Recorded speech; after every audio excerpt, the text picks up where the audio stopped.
Hi hello welcome back to Revathi Kannada vlog. Friends, ನಾನು ಇವತ್ತು ದೀಪಾವಳಿ ಹಬ್ಬದಲ್ಲಿ ಪ್ರತಿದಿನ ನೀವು ಮಾಡ್ಕೊಳ್ಳೋ ಅಂಥ ಒಂದು ರೆಮಿಡಿ ಹೇಳ್ತೀನಿ. ಇದರಲ್ಲಿ ನಿಮ್ಮ ಆಸೆ ಆಕಾಂಕ್ಷೆಗಳು ಏನೇ ಇದ್ರೂ ಸಹಿತ ಈಡೇರುತ್ತೆ. ಈ ರೆಮಿಡಿ ನನಗೂ ಸಹಿತ ವರ್ಕ್ ಆಗಿದೆ. ನಾನು ಪ್ರತಿ ಶುಕ್ರವಾರ ಮಾಡ್ತಾಯಿದ್ದೆ. ಈಗ ಪ್ರತಿದಿನ ದೀಪಾವಳಿ ಹಬ್ಬ ಸಂಜೆ ನಾವು ದೇವರಿಗೆ ದೀಪ ಹಚ್ಚಿ ಹೊಸ್ಲಿಗೆಲ್ಲ ದೀಪ ಎಲ್ಲ ಹಚ್ಚುತ್ತೀವಲ್ಲ, ನಂತರ ನೀವು ಈ ಪಲಾವ್ ಎಲೆ ರೆಮಿಡಿನ ಮಾಡ್ಕೊಬೋದು. ಈ ಪಲಾವ್ ಎಲೆ ರೆಮಿಡಿ ತುಂಬಾ ವರ್ಕ್ ಆಗಿದೆ ನನಗೆ. ಅದು ಹೇಗೆ ಅಂತೇಳಿ ಹೇಳ್ಕೊಡ್ತೀನಿ ನೋಡಿ. ಈ ರೀತಿ ಒಂದು ಚೆನ್ನಾಗಿರುವಂಥ ಪಲಾವ್ ಎಲೆ ತಗೊಳ್ಳಿ. ನಿಮಗೆ ಏನು ನಿಮ್ಮ ಮನಸ್ಸಲ್ಲಿ ಒಂದು ಆಸೆ ಕೋರಿಕೆ ಇರುತ್ತೋ ಅದನ್ನು ಆಗಿರೋ ರೀತಿ ಬರಿಬೇಕು ಪಲಾವ್ ಎಲೆಯಲ್ಲಿ. ಅಂದರೆ ನೋಡ್ತಾ ಇರಿ, ನನಗೆ ಮನೆ ಕಟ್ಟಬೇಕು ಅಂತ ಆಸೆ ಇದೆ. ಹಾಗಾಗಿ ನಾನು ಮನೆ ಕಟ್ಟಿದ್ದೀನಿ, ಖುಷಿಯಾಗಿದ್ದೀನಿ ಅಂತೇಳಿ ಬರಿಬೇಕು. ಹಾಗೆ ನೀವು ಒಂದನ್ನಾದರೂ ಮಾಡ್ಕೋಬೋದು, ಒಂದಕ್ಕಿಂತ ಜಾಸ್ತಿ ಬೇಕಾದರೂ ಮಾಡ್ಕೋಬೋದು.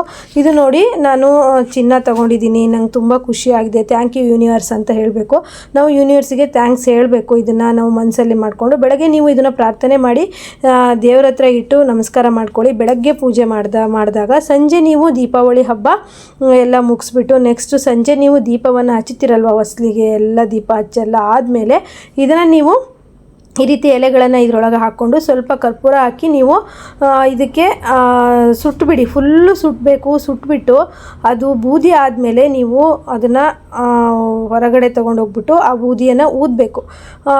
ಊದಿ ಬರಬೇಕು. ಪ್ರತಿದಿನ ದೀಪಾವಳಿ ಹಬ್ಬದ ಪ್ರತಿದಿನವೂ ಮಾಡಿ. ಅಂದರೆ ದೀಪಾವಳಿ ಹಬ್ಬ ಸತತವಾಗಿ 5 ದಿವಸ ಇರೋದ್ರಿಂದ ನೀವು ಇವತ್ತಿಂದನೇ ಮಾಡ್ಬೋದು. ಇವತ್ತಾಗಲಿಲ್ಲ ಅಂದರೂ ತೊಂದರೆ ಇಲ್ಲ, ನೀವು ನಾಳೆಯಿಂದ ಸಹ ಮಾಡ್ಬೋದು. ಹಾಗೆ ನೀವು ಇದು ಪೂರ್ತಿ ಎಲೆನೂ ಸುಟ್ಟ ಆದಮೇಲೆ ಆ ಬೂದಿನ ನೀವು ಹೊರಗಡೆ ತೊಗೊಂಡೋಗಿ ಒಂದು ಗಿಡದ ಹತ್ರ, ಮರದ ಹತ್ರ ಅಥವಾ ಯಾರು ಓಡಾಡದೇ ಇರೋ ಜಾಗದ ಹತ್ರ ಊದ್ಬಿಡಿ. ಆಗ ಆ ಬೂದಿ ಯೂನಿವರ್ಸಿಗೆ ಸೇರುತ್ತೆ. ನಿಮ್ಮ ಎಲ್ಲ ಆಸೆ ಆಕಾಂಕ್ಷೆಗಳು ಈಡೇರುತ್ತೆ.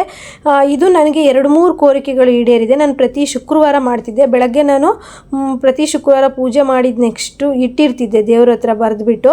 ಆಮೇಲೆ ಸಂಜೆ ನಾನು ಇದನ್ನು ದೀಪ ಎಲ್ಲ ಹಚ್ಚಾದ್ಮೇಲೆ ಈ ರೀತಿ ಸುಟ್ಬಿಟ್ಟು ಆ ಬೂದಿನ ಹೊರಗಡೆ ಊದ್ತೀನಿ. ಯಾವಾಗಲೂ ನಾನು ಇದರಲ್ಲಿ ಮಾಡ್ತೀವಿ. ಈ ಥರದೊಂದು ಮಣ್ಣಿನ ಒಂದು ಬೌಲನ್ನು ತಗೊಳ್ಳಿ. ನಾನು ಹೆಚ್ಚು ಕಡಿಮೆ ಒಂದು 6 ತಿಂಗಳಿಂದ ಈ ಟಿಪ್ಸನ್ನು ಮಾಡ್ತೀನಿ.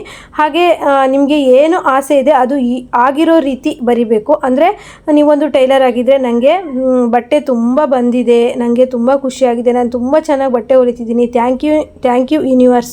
ಅಂದರೆ ನಾವು ಯೂನಿವರ್ಸಿಗೆ ಥ್ಯಾಂಕ್ ಯು ಹೇಳ್ದಂಗೆ, ಅಂದರೆ ಒಂದು ಖುಷಿಯಾಗಿ ಹೇಳ್ಕೊಂಡಾಗೆ. ಈಗ ನೋಡಿ, ನಾವು ಯಾರ ಹತ್ರ ಏನಾದರೂ ಒಂದು ನಮಗೆ ಅವರಿಂದ ಏನಾದರೂ ಒಂದು ಕೆಲಸ ಆಗಬೇಕು ಅಂದಾಗ ನಾವು ಅವರಿಗೆ ಏನಾದರೂ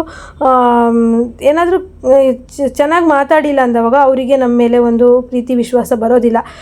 ಈಗ ಒಂದು ಮಗುಗೆ ನೋಡಿ, ನೀವು ಪ್ರೀತಿಯಿಂದ ಮಾತಾಡಿಸಿದಾಗ ಅದು ನಮಗೆ ಎಷ್ಟು ಆಸೆ ಮಾಡುತ್ತಲ್ವ, ಆ ರೀತಿ ನಾನು ಚಿನ್ನ ತಗೊಂಡಿದ್ದೀನಿ, ಥ್ಯಾಂಕ್ ಯು ಯೂನಿವರ್ಸ್ ಅಂತ ಹೇಳೋದು. ನಾನು ಹೊಸ ಮಿಷನ್ ತಗೋಬೇಕಂತ ಇದ್ದೆ ನೀವು ಅಂದ್ಕೊಳ್ಳಿ, ಅದನ್ನು ನೀವು ಪಲಾವ್ ಎಲೆಯಲ್ಲಿ ಬರೀರಿ. ನಾನು ಹೊಸ ಮಿಷನನ್ನು ತಗೊಂಡಿದ್ದೀನಿ, ನನಗೆ ತುಂಬ ಖುಷಿಯಾಗಿದೆ, ಥ್ಯಾಂಕ್ ಯು ಯೂನಿವರ್ಸ್ ಅಂತ ಬರೀರಿ. ಹಾಗೆ ನಾವೀಗ ಹೇಗಂದರೆ, ನಮಗೆ ಕೆಟ್ಟದಾದಾಗ ನಾವು ಅಯ್ಯೋ ನಮಗೆ ದೇವರಿಲ್ಲ, ನಮಗೆ ದೇವ್ರು ಏನೂ ಹೆಲ್ಪ್ ಮಾಡಲಿಲ್ಲ, ನಾವು ಇಷ್ಟು ಒಳ್ಳೆಯವರು ಆದರೂ ನಮಗೇನೂ ಆಗಿಲ್ಲ ಅಂತ ನಾವು ಈ ರೀತಿ ಹೇಳ್ತೀವಿ. ಅದೇ ನಮಗೆ ನಾವು ಪ್ರತಿ ಕ್ಷಣವೂ ಥ್ಯಾಂಕ್ ಯು ಯೂನಿವರ್ಸ್ ಅಂತೇಳಿ ಒಳ್ಳೆಯದನ್ನೇ ಯೋಚನೆ ಮಾಡಿ ಒಳ್ಳೆಯದನ್ನೇ ಹೇಳ್ತಾ ಇದ್ದಾಗ ಆ ಒಂದು ನಮ್ಮ ಆಸೆ ಅನ್ನೋದು ಈಡೇರೇ ಇರುತ್ತೆ.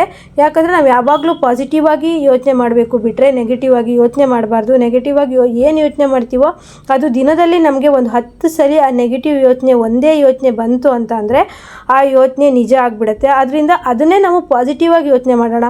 ನಮ್ಮ ಹತ್ರ ಏನೂ ಒಂದು ಚೂರು ಬಂಗಾರ ಇಲ್ಲ, ಏನೂ ನಮ್ಮ ಹತ್ರ ಇಲ್ಲ, ಎಲ್ಲರ ಹತ್ರನೂ ಇದೆ ಅಂತ ಅಂದಾಗ ಅವ್ರ ಹತ್ರ ಇರೋರ ಹತ್ರ ನೋಡಿಬಿಟ್ಟು ಹೊಟ್ಟೆ ಕಿಚ್ಚು ಪಡೋದಲ್ಲ, ಅದನ್ನು ಖುಷಿ ಪಡಬೇಕು. ಆಗ ನಮಗೆ ಯೂನಿವರ್ಸ್ ಅನ್ನೋದು ಕೊಡುತ್ತೆ. ಅವ್ರ ಹತ್ರ ಇರೋದನ್ನ ನೋಡಿ ಇವಳು ಖುಷಿ ಪಡ್ತಾಳೆ, ಇವಳಿಗೂ ಅದನ್ನು ಕೊಡೋಣ ಅನ್ನೋ ಥರ ಯೂನಿವರ್ಸಿಗೆ ಬರುತ್ತೆ. ನೋಡಿ, ಪಲಾವ್ ಎಲೆ ಫುಲ್ಲು ಸುಡ್ತು. ಇದನ್ನು ನಾವು ಹೊರಗಡೆ, ಮನೆಯಿಂದ ಹೊರಗೆ ತೊಗೊಂಡೋಗಿ ಯಾರು ತುಳಿದೇ ಇರೋ ಜಾಗದಲ್ಲಿ ಊದ್ಬಿಡಬೇಕು. ಆಗ ಅದು ಒಂದು ಯೂನಿವರ್ಸಿಗೆ ತಲುಪತ್ತೆ ಅಂತ. ಈ ರೆಮಿಡಿ ಅಂತೂ ನನಗೆ ತುಂಬಾ ವರ್ಕ್ ಆಗಿದೆ.